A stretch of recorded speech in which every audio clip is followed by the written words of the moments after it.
ہاں تحقیق کا میدان بڑا وسیع ہے، میرا مطالعہ ناقص ہے، آپ مجھے دکھائیں، میں انشاءاللہ فوراً کی بات کہوں گا کہ جی ابن عیینہ نے ابو بکر الحذلی سے حدیثیں بیان کی ہیں فلاں فلاں، ابھی تک مجھے تو نہیں ملا۔ پھر آگے میں نے اشارہ کیا ہے حذلی والا قول جس میں حذلی ہے، جس کی وجہ سے شیخ صاحب رحمہ اللہ ایک اصول وضع کر رہے ہیں کہ ابن عیینہ ضعیف سے بھی تدلیس کرتے ہیں، وہ امام ذہبی نے سیر اعلام نبلاء میں لکھا ہے، میزان میں لکھا ہے، لیکن یہی ذہبی صاحب اسی ابن عیینہ کے حوالہ سے متفقہ اصول بیان فرما رہے ہیں کہ ان کی آنے والی روایتیں مضر نہیں ہیں۔ اچھا جی آگے ایک دو چار اور باتیں رہ گئی ہیں، لکھیں سیر جلد نمبر 7 صفحہ نمبر 242، میزان جلد نمبر 2 صفحہ نمبر 171-70۔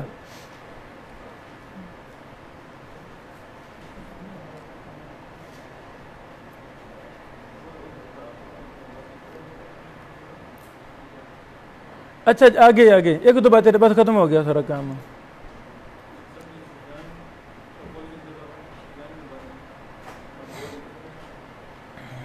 صبر صبر صبر، ایک دن بول دے بڑا جی۔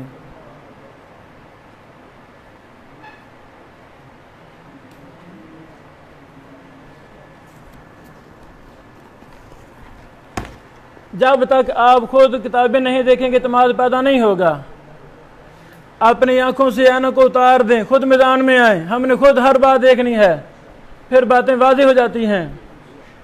ہم آپ کو یہ ٹوٹے پھوٹے الفاظ سے آپ کے ذہن کو وسیع کرنا چاہتے ہیں، علم بہت وسیع ہے، بڑی محنت کی ضرورت ہے، آگے نکلیں اور آگے نکلیں۔ انوار الصحیفہ جیسی قیمتی اور مبارک کتاب میں سنن اربع میں ابو بکر الحذلی کی صرف ایک روایت ہے۔ ابو بکر الحذلی کی سنن اربع میں کتنے روایتیں ہیں؟ 10 کروڑ 10,000 10 20 2 کتنی بولیں؟ صرف ایک۔ اس روایت میں ابن عیینہ نہیں ہے، اس روایت میں ابن عیینہ اب بولو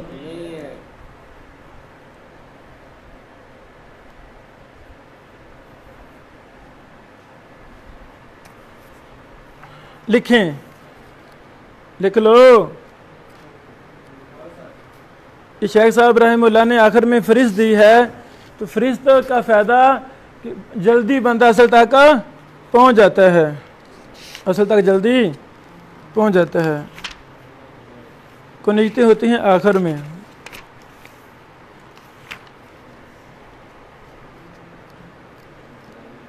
ابو بکر الحذلی شیخ صاحب نے شروع میں لکھ دی ہے، آخر میں نہیں لکھی، ٹھیک ہے، شروع میں چلتی ہیں۔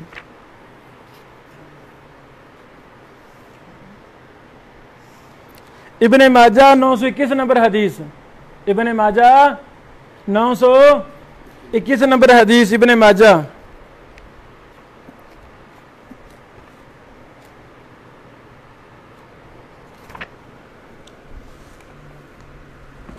نکالو یہاں سے ابن ماجہ 921 کتنا تھا؟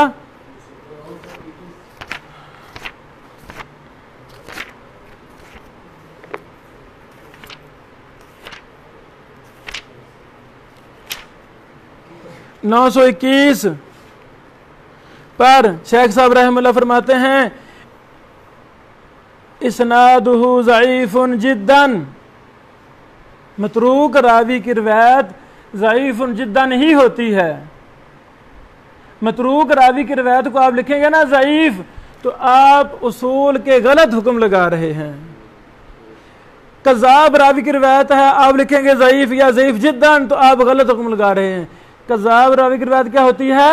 موضوع۔ شعیب ارناؤت رحمہ اللہ سے اس طرح کی کئی غلطیاں ہوئی ہیں، کذاب راوی کی روایت کو بھی ضعیف جدا کہہ رہا ہے، نہیں موضوع ہے، من گڑت ہے۔ تو شیخ صاحب لکھا نیچے ابو بکر الحذلی اخباری متروک الحدیث تقریب 8002۔ جی بڑا پڑھیں سند ابن ماجہ کی 921 نمبر حدیث پڑھو،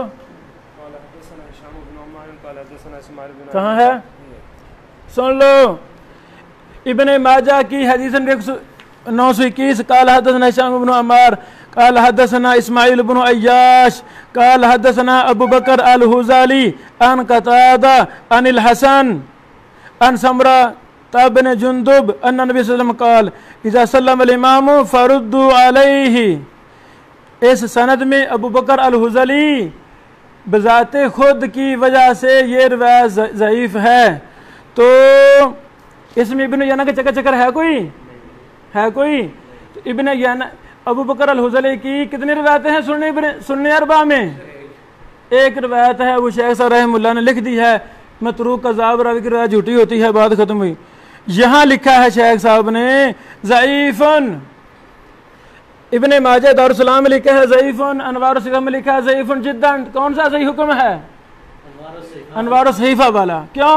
وہ بعد میں ہے، یہ پہلے ہے کہ ایک بندے کی دو تحقیق دونوں چھوڑ دیں، یہ فضول اصول ہے، یہ غلط قاعدہ ہے۔ شیخ صاحب چلے اس قاعدے پر، شیخ رحمہ اللہ چلے اس قاعدے پر، دیکھ لیں مقالات وغیرہ میں آپ کو کئی حوالے دے سکتا ہوں۔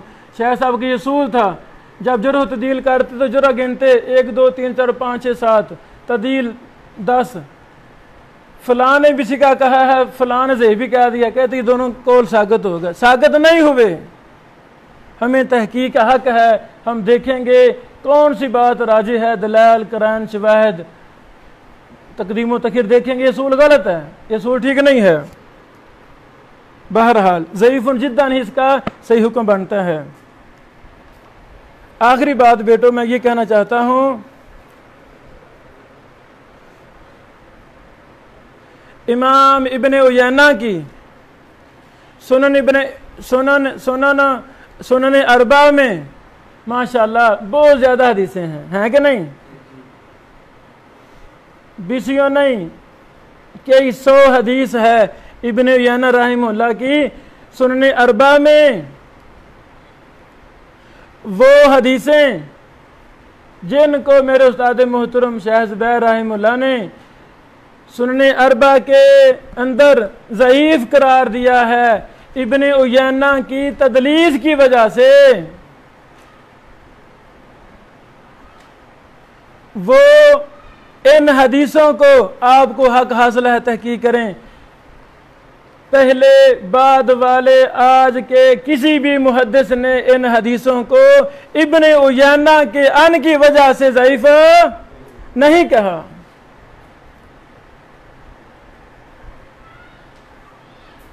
کچھ حوالے میں تفصیل میں جانا چاہتا تھا، تھک گئے ہیں، اللہ تعالیٰ قبول فرما لے۔ جس نیت کے ساتھ ہم یہ تھوڑی بہتی اپنی کوتاہیوں کے باوجود، کم علمی کے باوجود آپ بھائیوں کو سبق، وہی سبق جو ہم نے اپنے اساتذہ سے سیکھا آپ تک شیئر کر رہے ہیں، آپ کو میدان تحقیق میں وسیع ذہن دے رہے ہیں، بیٹو تحقیق کرو تحقیق کرو۔ تحقیق کی بات میری میں کہوں، میں کیا ہوں، نہ تنہ جو نہ تیرہ جو، ہم کچھ بھی نہیں ہیں۔ یہ کتب اصل ہمارے پاس ہے، کیوں جی؟ کتب رجال، کتب جرح و تعدیل، ائمہ محدثین ہمارے سامنے ہیں، بس یہ کچھ باتیں لکھ لیں جلدی جلدی۔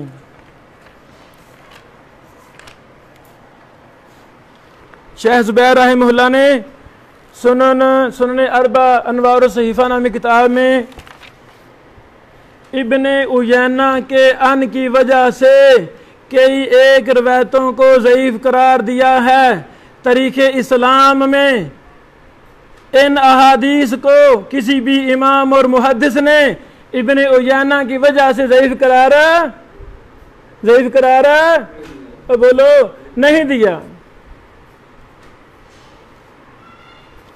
انوار الصحیفہ کا پہلا ایڈیشن میرے سامنے ہے، پہلا ایڈیشن۔ دوسرے ایڈیشن میں جو شیخ صاحب نے رجوع کیے تھے وہ میں نے پہلے ایڈیشن سے یہاں نقل کر دیے ہیں، یہ باتیں رجوع نہیں کیا شاید دوسرے ایڈیشن میں بھی یہ باتیں موجود ہیں، لکھیں صفحہ نمبر 179، صفحہ نمبر 25، صفحہ نمبر 321، صفحہ نمبر 212، صفحہ نمبر 487، صفحہ نمبر 455۔ لکھ لیے؟ نہیں لکھے نہیں دا رہے، یہاں تھک گئے بیچارے، کوئی بات نہیں۔ تو یہاں سے وہ دیکھیں گے ابن عیینہ، تو آپ انہی حدیثوں کو تمام محدثین پر پیش کریں، کیا وہ ابن عیینہ کی وجہ سے ضعیف قرار دے رہے ہیں کہ صحیح قرار دے رہے ہیں؟ یہ بھی ہماری دلیلوں میں سے بہت بڑی دلیل ہے کہ ابن عیینہ رحمہ اللہ ان پر اتفاق ہے کہ صرف ثقہ سے ہی تدلیس کرتے ہیں، ان کی تدلیس مضر نہیں ہے، کسی نے ان کی روایات کو ضعیف قرار نہیں۔ ہمیں صرف ایک حوالہ ملا، صرف ایک بتانا ضروری ہے، ترکمانی حنفی صاحب کا، جن کا میں نام لے رہا تھا، جن کا جرح و تعدیل وغیرہ سے کوئی تعلق نہیں ہے، حنفی صاحب ہیں یہ ترکمانی صاحب، ان کا کوئی تھینٹک منہج وغیرہ کچھ بھی نہیں ہے۔ اتنی غلطیاں ان کے حاشیے میں ہیں کہ ہمارے پاکستانی محدث فیض الرحمن سوری رحمہ اللہ نے اس کا دندان شکن عربی میں جواب دیا۔ اللہ تعالیٰ اس کو شائع کرنے کی توفیق دے، وہ منظر عام پر آ جائے، لوگ اس سے فائدہ اٹھائیں۔ انہیں کے ساتھ میری باتیں ختم ہوئیں۔ اگر یہ میری باتیں ٹھیک ہیں تو یہ اللہ رب العالمین کی توفیق سے ہیں، اگر ان میں کوئی غلطی ہے تو میری طرف سے ہے، شیطان کی طرف سے ہے۔ انشاءاللہ آپ مہینہ ہمارے پاس ہیں، ہم روزانہ با دلیل بات کرنے کے قائل ہیں، با دلیل سننے کے قائل ہیں، اس میں برکت ہے۔ ہمارے سینے وسیع ہونے چاہیے، اگر دلیل کی بنیاد پر غلطی نظر آئے تو ہم حق کی طرف سب سے زیادہ رجوع کرنے والے ہم ہیں۔ بارک اللہ فیکم، السلام علیکم ورحمۃ اللہ وبرکاتہ۔